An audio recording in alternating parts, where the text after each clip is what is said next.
Hello বন্ধুরা, আসসালামু আলাইকুম। আমি মৃদুল চলে এসেছি একটি নতুন ভিডিও নিয়ে এবং আপনাদের সবাইকে আরো একবার স্বাগতম আমার চ্যানেল মৃদুলস ক্রিয়েশনে। তো বন্ধুরা, অনেকেই আমাকে মেসেজ করে থাকে যে ভাই এমবাসির জন্য কি ডকুমেন্টস তৈরি করব? আমার জানা নেই, যদি একটু জানাতেন। অনেকে আমার ভিডিওতে কমেন্টও করে থাকে যে ভাই এমবাসিতে কি ডকুমেন্টস আসলে এমবাসির জন্য কি ডকুমেন্টস তৈরি করব বা কি ডকুমেন্টস লাগে এমবাসিতে, এটা আমার জানা নেই। যদি একটু কাইন্ডলি বলতেন বা এই বিষয়ে একটা ভিডিও যদি বানাতেন। তো এটা একটা খুবই প্রয়োজনীয় এবং গুরুত্বপূর্ণ ব্যাপার। এমবাসিতে কি ডকুমেন্টস লাগে এটা আমাদের অনেকেরই জানা থাকে না। যারা সামনে এমবাসির জন্য আমরা তৈরি হচ্ছি তাদের অনেকেরই জানা নেই যে এমবাসিতে কি ডকুমেন্টস লাগে। তো তাদের চিন্তার কোনো কারণ নেই। তাদের জন্যই আজকের ভিডিওটি। আজকের ভিডিওতে আমরা বলব, মানে আমি আলোচনা করব যে এমবাসির জন্য কি ডকুমেন্টস লাগে। তো ভিডিওটি শুরু থেকে শেষ পর্যন্ত দেখবেন। শুরু থেকে শেষ পর্যন্ত দেখলেই কিন্তু আপনারা একদম সঠিক তথ্য এবং সঠিক ধারণাটা পাবেন। আর আজকের ভিডিওর শেষে আপনাদের জন্য একটি সারপ্রাইজ রয়েছে। কি সেই সারপ্রাইজ সেটা দেখতে হলে কিন্তু জানতে হলে আপনাদেরকে অবশ্যই ভিডিওটা শেষ পর্যন্ত দেখতে হবে। তো বন্ধুরা, চলুন কথা না বাড়িয়ে ভিডিওটি শুরু করা যাক, যাওয়া যাক। তো বন্ধুরা, এমবাসির জন্য কিন্তু বেশ কিছু কাগজের প্রয়োজন হয়। ঘাবড়িয়ে যাওয়ার কিছু নেই। এগুলা খুব আহামরি কোনো কাগজ না। খুবই নরমাল কাগজপত্র। তারপরেও বেশ কিছু কাগজপত্রের দরকার রয়েছে। তো আপনারা যদি চান খাতা কলম নিয়ে বসতে পারেন। আমি এখন যেটা বলব সেটা আপনারা নোট করে রাখতে পারবেন। আর তা যদি না করেন তাতেও কোনো সমস্যা নেই। আমি আমার ভিডিও ডেসক্রিপশন বক্সে এখন যেই কাগজের কথাগুলো বলব সেগুলো ফুল দিয়ে দিব। আপনারা শুধু কষ্ট করে একটু ডেসক্রিপশন বক্সটা চেক করে নেবেন। তো বন্ধুরা, চলুন শুরু করা যাক। প্রথমে আপনার যেই পেপারসটা লাগবে সেটা হচ্ছে অ্যাপ্লিকেশন ফর্ম এবং সম্পূর্ণ ফিল আপ করা। এমবাসিতে অ্যাপ্লিকেশন করলে আপনার একটা অ্যাপ্লিকেশন ফর্ম থাকবে। অবশ্যই সেই ফর্মটা লাগবে এবং সেটা ফিল আপ করা লাগবে। ফিল আপ করা থাকা লাগবে। তারপরে আসেন কি? তারপরে লাগবে অবশ্যই আপনার পাসপোর্ট লাগবে। পাসপোর্ট এবং পাসপোর্টের সাথে পাসপোর্টের সাথে কিন্তু আরেকটা ব্যাপার, পাসপোর্টের মেয়াদ থাকতে হবে কিন্তু অবশ্যই আপনাকে। মেয়াদ থাকতে হবে এবং যদি আপনার ২ টা পাসপোর্ট থেকে থাকে তাহলে কিন্তু অবশ্যই ২ টা পাসপোর্ট দিতে হবে। তো যাদের মেয়াদ নিয়ে কোনো সমস্যা নেই এবং একটাই পাসপোর্ট, তারা করবেন কি? পাসপোর্ট এবং পাসপোর্টের সাথে লাগবে কি? আপনার একটা ছবি লাগবে। ১ কপি ছবি দিলেই যথেষ্ট। তো সেই ছবিটা কিন্তু অবশ্যই আপনাকে ৬ মাসের ভিতরে তোলা এরকম একটা ছবি হতে হবে। ভালো করে আবার বলছি, মনে রাখবেন যে ছবিটা ৬ মাসের ভিতরে তুলেছেন এরকম একটা ছবি হতে হবে। পুরাতন কোনো ছবিতে হবে না। আর অবশ্যই ছবির সাইজটা হতে হবে 2 × 1.4 ইঞ্চ। আমি আবার বলছি 2 × 1.4 ইঞ্চ। এটা আপনারা যদি আপনাদের যে স্টুডিও থেকে ছবিটা তুলবেন বা যেখান থেকে ছবিটা নিবেন সেই তাদেরকে বললেই তারা বুঝে যাবে যে এমবাসির জন্য এমবাসির ভিসা অ্যাপ্লিকেশনের জন্য। আর এই সাইজটা বললে ওনারা করে দিবে। তো তারপরে আসে কি?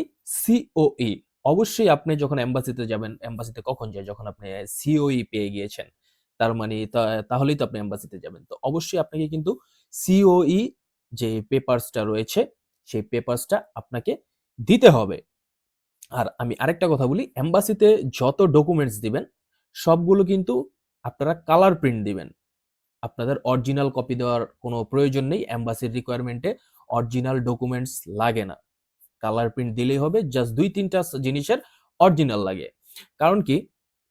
আমি আপনাকে বলি, এই এমবাসিতে আপনি যে সকল কাগজগুলো দিবেন, এই কাগজগুলো কিন্তু আপনার পরবর্তীতে ফেরত পাবেন না। এই সবগুলো কাগজ কিন্তু কোনো কাগজই কিন্তু আপনাকে ফেরত দেওয়া হবে না। সুতরাং অবশ্যই প্রত্যেকটা কাগজের কালার প্রিন্ট গুলো আপনারা দিবেন। ৪ নাম্বারে আসি। ৪ নাম্বারে লাগবে কি? Admission certificate. আপনি যেই স্কুলে অ্যাডমিশন নিয়েছেন, আপনাকে যে স্কুলে অ্যাডমিশন দিয়েছে, আপনি জাপানে যে স্কুলটাতে পড়তে যাচ্ছেন, অবশ্যই আপনাকে তো অ্যাডমিশন দেওয়ার কারণেই তো আপনি ভিসার জন্য অ্যাপ্লিকেশন করেছেন।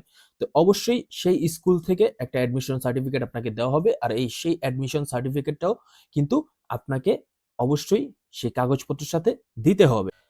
বন্ধুরা, ৫ নাম্বারে লাগবে আপনার, আপনি যেই স্কুলে পড়তে যাচ্ছেন, যখন আপনার অ্যাডমিশন কমপ্লিট হয়ে গিয়েছে, আপনার সিও এসে গিয়েছে, আপনি টিউশন ফি কমপ্লিট করে দিয়েছেন। তখন কিন্তু স্কুল থেকে আপনাকে একটা মানি রিসিপ্ট দিবে যে আপনার অ্যাডমিশন কনফার্ম হয়েছে, আপনি টিউশন ফি পেইড করেছেন। তারা যে আপনার টিউশন ফিটা পেয়েছে সেটার কিন্তু একটা মানি রিসিপ্ট আপনাকে দেওয়া হবে। তো সেই মানি রিসিপ্টটা, টিউশন ফি যে দিয়েছেন সেটার যে মানি রিসিপ্টটা সেটা লাগবে। তারপরে আসুন ৬ নাম্বার। ৬ নাম্বারে লাগবে আপনার নাট জেএলপিটি বা আপনার এই জাপানিজ ল্যাঙ্গুয়েজের যেই সার্টিফিকেট রয়েছে, হোক সেটা নাট কিংবা জেএলপিটি কিংবা জেএফটি, N4, N5, N3 যেই সার্টিফিকেট রয়েছে, সেই সার্টিফিকেটটা কিন্তু আপনাকে দিতে হবে। ৭ নম্বরে আসেন। ৭ নম্বরে লাগবে আপনার, আপনি বাংলাদেশের যেই এজেন্সি থেকে পড়াশোনা করেছেন কিংবা যদি আপনি জাপানের ওই স্কুলের কোনো বাংলাদেশ ব্রাঞ্চে পড়ে থাকেন, তো সেইখানে যে আপনি পড়েছেন ১৬০ ঘন্টা কিংবা ১৮০ ঘন্টার একটা সার্টিফিকেট কিন্তু এজেন্সি কর্তৃক আপনাদেরকে দেওয়া হয়ে থাকে। সেই সার্টিফিকেটটা কিন্তু অবশ্যই লাগবে। ৮ নম্বরে বন্ধুরা আপনাদেরকে একাডেমিক কাগজ পেপারস গুলো দিতে হবে।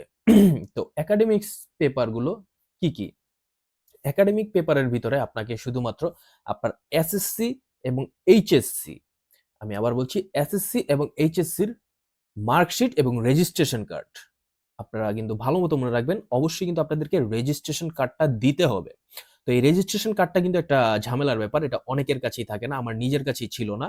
তো এটা নিয়ে আমার একটু হ্যাসেল হয়, আমার সেটাকে গিয়ে শিক্ষা বোর্ড থেকে কালেক্ট করে তারপরে কিন্তু এই কাজটাকে, মানে এই রেজিস্ট্রেশন পেপারটা আমার কাছে ছিল না, যেহেতু অনেক আগে দিয়েছি। সেই ২০১৬ সালের আমার আমার ব্যাচ ছিল ২০১৬ তে। তো সেই এখন কিন্তু আর নেই। তো সেজন্য আমার সেই কার্ডটাকে কিন্তু আবার গিয়ে গুছিয়ে শিক্ষা বোর্ড থেকে নিয়ে আমার এই কার্ডটাকে ম্যানেজ করে রেজিস্ট্রেশন যে কার্ডটা আছে এই কার্ডটা দিতে হয়। তো আপনারা আপনাদের কাছে যদি থাকে তাহলে তো ভালো। যদি না থাকে তাহলে যার যে শিক্ষা বোর্ড থেকে পরীক্ষা দিয়েছেন আপনারা আপনাদের শিক্ষা বোর্ড থেকে গিয়ে কিন্তু এই রেজিস্ট্রেশন কার্ডটা কালেক্ট করতে পারবেন। তারপরে আসি কি, রেজিস্ট্রেশন কার্ডের পাশাপাশি কি দিতে হবে কি আপনাকে, এই যে এসএসসি এবং এইচএসসির যে মার্কশিটটা রয়েছে সেই মার্কশিটটা আপনাকে দিতে হবে। আর অবশ্যই কিন্তু এগুলোর কালার প্রিন্ট গুলো দিবেন। আমি আগেও বলেছি এখনো বলছি যে অবশ্যই এগুলোর কালার প্রিন্ট গুলোই আপনাদেরকে দিতে হবে। ৯ নম্বরে আপনাদেরকে এয়ারলাইন বুকিং স্লিপ লাগবে। আপনি যে এয়ারলাইনটা বুক করেছেন সে এয়ারলাইন্সের কিন্তু আপনাকে, যে আপনি কোন ডেটে কত তারিখের কত তারিখের টিকিট কেটেছেন বা বুকিং দিয়েছেন সেটা কিন্তু আপনাকে এম্বাসিতে জমা দিতে হবে।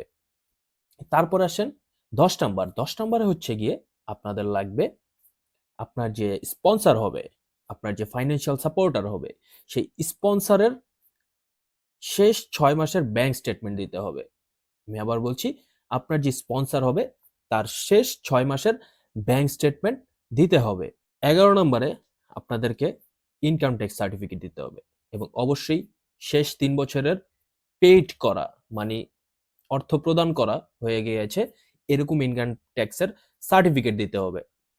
তো এই সার্টিফিকেটটা অনেকেরই থাকে না, এটা নিয়ে টেনশন করার কিছু নেই। এটা আপনারা একটা লয়ার ধরবেন, একজন উকিল ধরলেই, ওনার সাথে কথা বললেই উনি কিন্তু কাজটা করে দিবে আপনাকে শেষ ৩ বছরের। ধরেন আপনি ২০২৬ সালে এপ্লাই করেছেন, আপনাকে ২৩ থেকে ২৪ অর্থবছর, ২৪ থেকে ২৫ অর্থবছর এবং ২৫ থেকে ২৬ অর্থবছরের যে ৩ বছরের যে ট্যাক্সের সার্টিফিকেটটা আছে সেটা কিন্তু আপনাকে দিতে হবে। যদি আপনার কাছে না থাকে আপনি একটা লয়ারের সাথে যোগাযোগ করলেই, যারা এরকম ইনকাম ট্যাক্স নিয়ে কাজ করে থাকে সেসব লয়াররা কিন্তু এই কাজটা করে থাকে এবং তাদের সাথে যোগাযোগ করলেই তারা আপনাকে এটা খুব সহজেই করে দিবে। হয়তো একটু টাকা লাগবে বেশি, কোথাও ৩০-৪০ হাজার টাকার মতো লেগে যায়। তারপরেও এটা যেহেতু প্রয়োজনীয় জিনিস সেটা কিন্তু বাধ্যতামূলক। এটা না থাকলে কিন্তু আপনার ভিসা রিজেক্ট হওয়ার একদম 100% একটা চান্স থেকে যায়। তো অবশ্যই এই কাজটা করে নিবেন। আপনাদেরকে কি করতে হবে? ইনকাম ট্যাক্স এর সার্টিফিকেট দিতে হবে এবং অবশ্যই শেষ অর্থবছর, মানে শেষ ৩ অর্থবছরের ইনকাম ট্যাক্স দেওয়া থাকতে হবে। তারপরে আসেন বন্ধুরা ১২ নাম্বারে। ১২ নাম্বারে লাগবে, যদি আপনার বাবা ব্যতীত অন্য কেউ আপনার স্পন্সর হয় তাহলে তার সাথে আপনার সম্পর্ক কি? সেই সম্পর্কের যে ফ্যামিলি সার্টিফিকেট আছে, একটা ফ্যামিলি সার্টিফিকেট দিতে হবে এবং যার যেই স্পন্সর যে হবেন, আপনার বাবা ছাড়া অন্য কেউ যদি হয়, তার ফ্যামিলি সার্টিফিকেটের পাশাপাশি তার পরিচয়পত্র, এনআইডি কার্ড এসব কিছু দিতে হবে। আর আপনি যদি বিবাহিত হয়ে থাকেন তাহলে আপনাকে কিন্তু সেই ম্যারেড যে নিকানামা আছে বা কাবিননামা এটা প্রুফ করার জন্য সেটা দিতে হবে। তো বন্ধুরা, এই যে আমি এতক্ষণ যে কাগজপত্রগুলোর কথাগুলো বললাম, যারা লিখে রেখেছেন বা নোট করে রেখেছেন তাদের জন্য তো খুবই ভালো। আর যারা লিখে রাখেননি তাদেরকে বলবো আপনারা আমার ভিডিও ডেসক্রিপশন বক্সটা চেক করবেন। সেখানে আমি আরো একবার এই সকল কাগজগুলোর একটা লিস্ট কিন্তু দিয়ে দিব। তো আসুন এখন আপনাদেরকে সারপ্রাইজের কথাটা বলি, অফারের কথাটা বলি। ভিডিওর শুরুতে আমি বলেছিলাম যে ভিডিওর শেষে কিন্তু সারপ্রাইজ রয়েছে। তো কি সেই সারপ্রাইজটা? বন্ধুরা, আমি একটা সিদ্ধান্ত নিয়েছি যে আমার যেদিন ১,০০০ সাবস্ক্রাইবার পূর্ণ হবে, আমার ১,০০০ সাবস্ক্রাইবার পূর্ণ হওয়ার এই খুশিতে আমি আমার সাবস্ক্রাইবারদের মধ্য থেকে যেকোনো ৩ জনকে ফ্রিতে জাপানিজ N5 পড়াবো। অবশ্যই এখানে কিছু শর্ত থাকবে। কি সেই শর্ত? সেগুলো আজকের ভিডিওতে বলব না, সেগুলো পরবর্তী ভিডিওতে বলবো। সেজন্য আমার পরবর্তী ভিডিওটা অবশ্যই দেখবেন। তো যিনি আপনি আমার ভিডিও যে এখন দেখছেন, তাকে আমি বলব যে আপনি যদি এখন পর্যন্ত আমার চ্যানেলটিকে সাবস্ক্রাইব করে না থাকেন, তাহলে অবশ্যই সাবস্ক্রাইব করে দিন। এখনই সাবস্ক্রাইব করে দিয়ে পাশে থাকা বেল আইকনটি প্রেস করে দিন এবং ভিডিওতে একটি লাইক দিন এবং কমেন্টে আমাকে বলে যান যে ভাই আমি আপনার ফ্রি ক্লাসে পড়তে ইচ্ছুক। হতে পারে আপনিই কিন্তু আমার সেই ফ্রি ক্লাসের স্টুডেন্ট হয়ে যেতে পারেন। আপনাকে আমি আমার সেই ফ্রি ক্লাসে জয়েন করাতে পারি। তো বন্ধুরা, এই ছিল আজকের ভিডিওটি। দেখা হচ্ছে আবার পরবর্তী ভিডিওতে। সে পর্যন্ত সকলে ভালো থাকবেন, সুস্থ থাকবেন। সবাইকে আজকের মতো বিদায় নিচ্ছি সবার থেকে। বিদায়। আসসালামু আলাইকুম।